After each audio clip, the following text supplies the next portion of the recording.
बाबा जी बुल्ले शाह सरकार फरमाते ने हाँ जी कि ना करमान रुपये वाला ना बन बो वड्डे पगे खोटा खरा पछाण लैण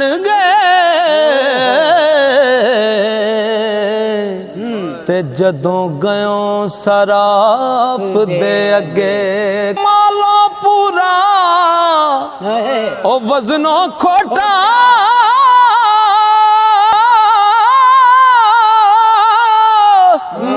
जदों सट सिरे ते लगे बुल्ले शाह तू कौडी हो जा तेनू वट्टा मूल ना लगे।